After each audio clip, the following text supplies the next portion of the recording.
Pomlad je tu, z njo pa tudi spomladanska utrujenost. Če ste zaspani in brez življenjske energije, vam do boljšega počutja lahko pomagamo tudi z naslednjimi nasveti. Ste mislili, da je spomladanska utrujenost le izgovor za lenobo? Pa ni. Gre za dejansko stanje, ki naj bi bilo posledica slabih zimskih razvad, povezanih z življenjskim slogom po zimi, temperaturnih nihanj in pa hormonskega neravnovesja. Namreč po zimi se iztrošijo zaloge hormona sreče, torej serotonina, medtem ko se zaradi pomanjkanja svetlobe prevladuje oziroma bolj izloča spalni hormon, torej melatonin. No, ko pa se dnevi začnejo daljšati, pa se to razmerje obrne. Torej spimo manj, podnevi pa se hitreje izčrpamo.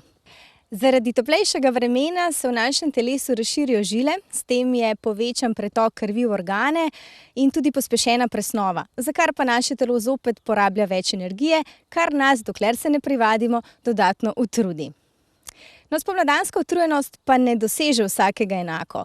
Bolj dovzetni so ji vremensko bolj občutljivi, tisti, ki so v slabši kondiciji in imajo oslabljen imunski sistem. Tudi ženske naj bi bile bolj dovzetne za spomladansko utrujenost. Zlasti tiste, ki imajo natrpan vsakdanjik, torej veliko obveznosti in torej hiter življenjski slog. Pa vendar z gotovostjo spomladanske utrujenosti ne more ubežati prav nihče. Najpogosteje se pojavi že kar tam nekje v začetku marca in traja vse do konca aprila.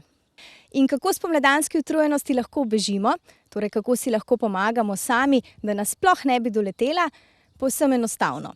Zagotovo nam bo pomagalo gibanje na svežem zraku, ki bo napolnilo duha in telo, in seveda zelo pomembno je, da se prehranjujemo uravnoteženo. Torej na našem vsakdanjem krožniku naj ne manjkata sveža zelenjava in sadje, ki nas bosta napolnila s potrebnimi vitamini in minerali, predvsem vitamini skupine B in pa tudi vitaminom C. Zjutraj ne preskočimo polnovrednega zajtrka, nato pa zaužijemo še nekje od 3 do 4 polnovredne obroke na dan. Nikar pa ne pozabimo tudi na eliksir mladosti, kot radi imenujemo koencim Q10, ki bo prav tako napolnil naše zaloge energije in nas pospremil v vitalnejši vsak dan, ko se zima prevesi v pomlad. Koencim Q10 sicer naše telo proizvaja samo, vendar z leti vedno manj.